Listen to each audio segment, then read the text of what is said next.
ポンポン、最近調子どう？大丈夫。大丈夫？ It's time to tell you what Daijoubu really means.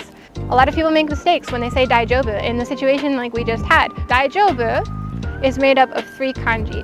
Daijoubu. Dai means big. Jo is actually an ancient measurement in old China that was about 180 centimeters, which is really tall for ancient China. Bu is the last kanji here, and it's actually the kanji for husband or man.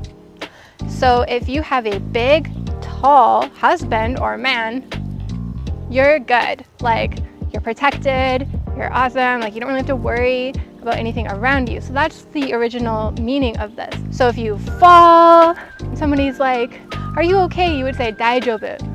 I'm good, I got a big, strong man. But it doesn't make sense to be like, hey, how are you doing lately? I've got a big, strong man is not like an expression of how you are as a person inside. So you can't say Daijoubu for that. Okay.